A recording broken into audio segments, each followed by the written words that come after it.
Hi, today we're going to talk about some of the changes that have been happening in the R&D scheme and an update on where things are. I'm Samantha Wildman. I'm the Group Director here at MPA. MPA is a professional services firm who specialise in working with entrepreneurs and innovative businesses. And our aim is to really take away the things that burden those owners to allow them to concentrate on growing their business. And R&D seems to be a really big part of that. So I'm really pleased to be joined today by Sean, our Innovation Director. Sean, please introduce yourself. Hi, I'm Sean Readiness. I'm the Innovation Director and I oversee the R&D department at MPA and everything that encompasses the R&D team. And we'll be talking to you about all the changes that have come up and what you can look forward to going forward. Right, so I'm going to take you through the slides. There aren't many. But we're going to focus on the changes and then maybe look at some strategic planning.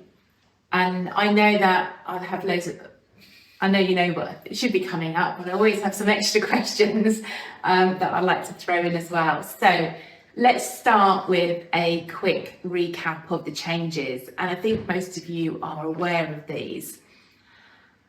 I think when you go back and look at the statistics that come out from HMRC, and remember that they are showing statistics that are a year or so behind, what we're starting to see now is the number of R&D claims is reducing. And I think that's what HMRC were trying to achieve. But what I found quite surprising is the value of the claims is increasing. The average claim value has increased. And the overall value of claims has only gone down by 2%. And I think they've taken out well over 30% of claims, especially new claimants. So it proves that HMRC's goal of making this a scheme designed to support those that are doing true high value R&D is working. So that is good. Out of the changes that you see there, Sean, I suppose the merging of the two schemes, the SME and RDEC, what have you noticed from those two schemes coming together? Initially, we noticed a bit of hesitancy from some clients that those that would have been in the SME scheme, and as the uplift is reduced year on year, now it's taking the total value of what they spend is, that their first response to what the merge scheme is, oh, maybe this isn't as good as what it has been in the past. That ultimately isn't always the case, and in many cases they do seem to have far more benefits from being in the merge scheme, and that isn't always true for everybody, but it's one thing to factor in. Across the board though, it now drives consistency, which is what we haven't had for years. Yeah. So going forward year on year, every company knows what's capable and what isn't. The scheme itself in terms of eligibility hasn't changed, but what can and can't be included it's now got to a point where these are the rules and this is how it's going to be applied year on year going forward. So having that consistent approach and knowing exactly what their claim can look like allows companies to model their business and look further ahead instead of having to really try and take nuances into consideration. We had a year or so, didn't we, where we were speaking to a lot of clients about what would have worked previously, doesn't work now. Yeah. But I think we're finding that most clients now are through that process, so it's the same. Yeah. I think one of the biggest talking points from the changes, and I was at an event yesterday with innovators and entrepreneurs, and I talked about the advanced notification form, and I had so many people that came up to me afterwards saying, I think I've lost the chance to claim. So, and I know on a day-to-day basis in the office here, we're still having those sort of conversations. Do you want to take us through the advanced notification form and the deadlines? Yeah, so you can't escape the advanced notification form, no matter how long you've been part of a scheme or if you're new to it. You rightly said there's a number of companies we speak to, and especially those that have started and never claimed before, they think that they've got this element to a position where they can now start to benefit from the R&D scheme, only to find out that they've missed the opportunity due to the advanced notification form. So the process is for anyone who's never claimed, anyone who hasn't claimed for 3 years, or how you submitted your last R&D claim. And now that can get quite convoluted and tricky, but the reality is that going forward, everyone has to do it. pretty much, unless you're filing by an original submission after your as part of your tax computation. Now, our advice would be to always engage with us as early as possible. The window of opportunity to submit the advanced notification form is from day one of the accounting period to 6 months past your year end. That does take into account if the claim period is shorter or longer as well. But once you've gone a day over that window, you've lost the opportunity to claim. And it's really important that you do. And what's worse is that there's not much to it, to be completely honest. It's a form with a bit of company information that you'd have generic company information, then a high level overview about what projects you were looking to undertake in that financial period or what projects you have undertaken. And that only really needs to be a couple of paragraphs. But taking the time to do that and speak with us, and we will submit it on your behalf and put the form together. It's a half-hour conversation at max.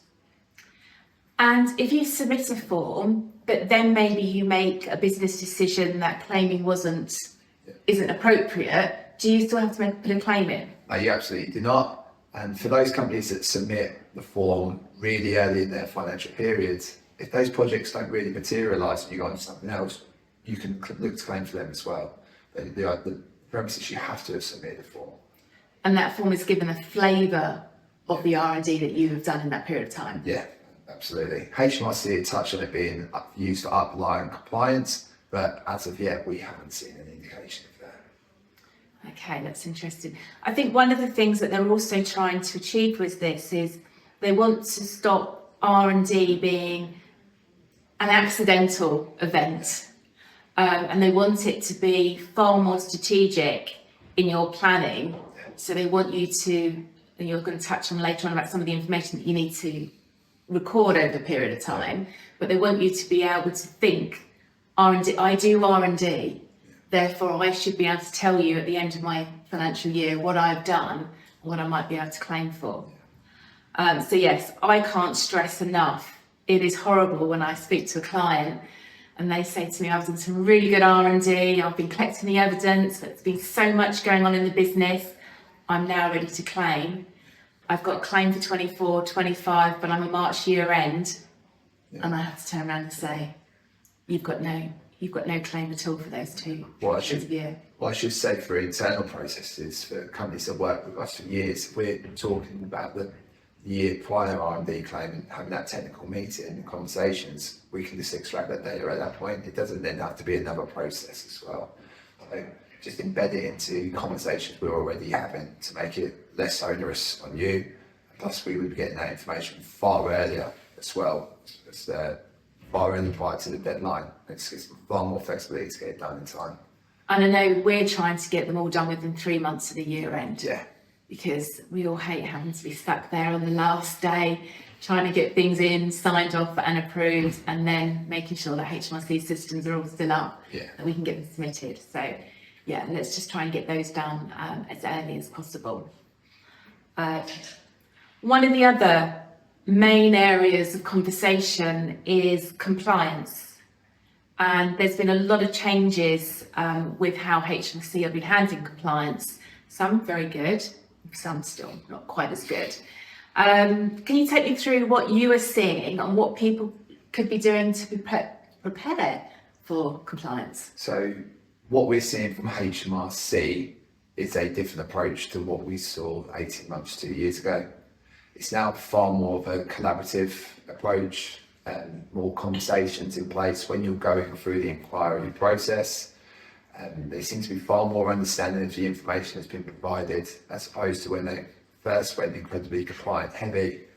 They just dismissed any reasonable information provided to them, and that put a lot of people off and made people very nervous about engaging within the R&D scheme. And now we're seeing people that have gone through that, or aware of companies that have gone through that, and they don't feel the same way anymore. They're far more open to submitting a claim and not scared of going through the inquiry process, because so many companies are successfully defending their claim because they have all the evidence and the right information to support. And that's really the most important bit. That when an inquiry, if an inquiry was to occur, you have to be able to substantiate everything you put into that claim. And that by that we mean invoices, contracts, purchase orders. If you have that information, HMRC will look upon that claim far more favourably than if there's gaps within the information that's provided. Now, if that part is all well and good, the benchmarking of information or benchmarking what the claim against is also really vitally important. And we have to be able to demonstrate that you were aware what the current capabilities were and limitations at the time. If that's evolved, like it does in some industries very quickly, that's been taken into consideration throughout the year. Now, that's not a scary thought because the competent professionals that lead these projects are very aware of that anyway. It's kind of their BAUs, business best business practices. So just us having those conversations and documenting that as we go through makes it a much easier process. And I suppose if you are claiming quite far after your year end, and a lot of industries, you say that technology ramps up really quickly, HMRC are going to be benchmarking that against what they see today. Yeah. And that could then be saying, well, actually, your technology looks like it was already out there. Yeah, and that's the hard part because, I mean, if you look at IT and AI, it's ever evolving, and what's not capable today will possibly be capable in a month's time. And it's really making sure that you're aware of that and you can evidence that. And we've got examples of companies that were going through, put together their project and had to pivot partway through the year because someone else beat them to market within a different sector, within the sector they were operating in. And then that ultimately the baseline, what they're benchmarking against has changed. But it's still claimable because it was still R&D beforehand and it's still R&D after. You're just now trying to build upon a different baseline. But people shouldn't be told by that because people do know that.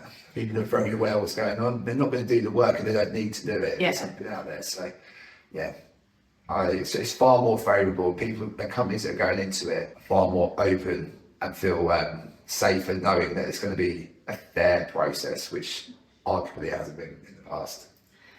And I know when HMRC started all the heavy production line compliance, you and the team were all sitting there pulling your hair out. But now it seems to be a lot easier. What's changed from HMRC's point of view? How are you communicating with them now? What has changed is the frequency of communication seems to have improved. We've gone in the past waiting several months for a boilerplate letter to come back. Now we're seeing far more frequent responses, but the letters that they're providing have really taken into consideration the information that's been provided. So they're actually asking questions about information that's been provided, and there's an eagerness to really understand what that company's undertaken. So that's been a big shift. And what we're also seeing is the type of questions that they're asking as well, that they're focused, as we mentioned on previous webinars, they're focused on consumer materials. That all kind of falls back to if you've got the evidence to support the cost in the claim, and if you can substantiate that, then generally they're happy. That's all fine. And we found that when they focus on a specific area of the claim, if you satisfy that, then they'll leave the rest of the claim alone. And that's what we've seen. So they might focus on different areas as we go through, but we haven't seen anything shift drastically at the minute. But we'll be aware. We'll keep tabs on it and updates in due course. I think because it's not a boilerplate response to everything and it's site specific, a year or so ago you'd have to go through your 5 different levels of responses before you got a conclusion. But now I'm seeing from the team that the first or second response, they've been able to justify what HMRC has asked for. Yeah, and that all boils down to HMRC really wanting to understand the business and what the projects are about, but also the company being able to substantiate information that's been provided. And the more that we can provide in the first instance, much quicker the process will be for everybody. And I think what we've seen now is, is HMRC and the strategy around R&D is around having people collecting more information and maybe being a bit more proactive with the R&D. And I know you put together a little timeline. It might be hard to see on the screen, but do you want to take us through what you see a good claim process looking like? Yeah. So An R&D project can span multiple years or can start and finish within the same year.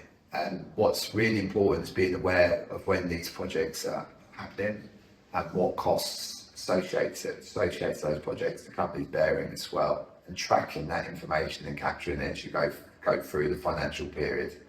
It's really important to have reviews because the project may go in a different direction, it may span off into different work streams that ultimately the finance lead might not be aware of, and they may not be capturing all the costs associated to that project. And it's really just making sure that you're reviewing, that you're happy with the information you've got, and that the project's still continuing throughout the year. And if companies want to send information in piecemeal for us throughout the year and we can start piecing together the claim, then we can. But ultimately, the best practice is for companies to really just be thinking ahead of what they need to be capturing and what they need to be preparing for the R&D claim, because as you mentioned about the advanced notification form, having that information during the financial year as well, we can leverage that to do the notification form as well. I think one of the things that I see when I speak to clients is, we need to have a lot more information now. It does take longer in time, but I think what I'm seeing is those clients that maybe are leading with the financial side of things are able to understand easier what projects you need to talk about, and that makes the process seem to be a lot quicker and smoother. Yeah, we've mentioned in the past that as part of the online portal that every company has to submit the R&D claim. There's a 50% threshold for the number of projects that need to be written up, and ultimately it's a minimum of 3 if there's 3 or more. But knowing the value associated to that project means we know exactly what projects need to be documented, and ultimately speeds up the entire process. And unfortunately, many companies went through the pain of doing it the older way. Now that it's a much quicker process. We have the costs up front. That bit can really just kind of trickle through quite quickly, which is good. So later on, we're going to talk about some subcontractors, but again, when I look at the claims and I see what maybe is holding things up, getting PAYE reference for EPWs. Yeah, that's really important. So we'll touch on elements of the costs which are eligible, which aren't. But when you've got a UK externally provided work, and you have to be able to provide a PAYE reference. If we can't provide that, then that cost can't be included in the claim. So again, looking at your R&D strategically, again, from what I'm seeing is those clients who are maybe engaging with those subcontractors and asking for that information up front, they'll know if they can include that cost in the claim early. Yeah, and also if they know that they don't have that information, then they may look to utilise a different third-party contractor to make sure that they can claim that cost back. And for many people that will be listening to this, the contractors that they use ones that they've developed relationships over years. So having that information once, it's then repeatable information. You don't have to keep going through that year on year. This is going to be talking about what can be included in a claim and what can't be included in a claim. So we start with overseas costs. So overseas costs has really been a bit of a bugbear for many companies now. HMRC have introduced that R&D must be undertaken within the UK, unless it's wholly unreasonable for those conditions not to be replicated. And what would that be? It could be if you need a certain demographic of a person for a test. It could be tested environments, it could be wind farms, it could be something that you need a bit of sand out of a specific desert, then you might be able to argue that. So when can't you include it? Pretty much every other time, to be completely honest. If it was an IT company, if you haven't got the required level of expertise in a specific area in the UK, but someone outside of the UK does have it, doesn't mean that it can qualify. It's just because someone in the UK is in the required skill set doesn't mean that it's wholly unreasonable for someone not to be upskilled, unfortunately.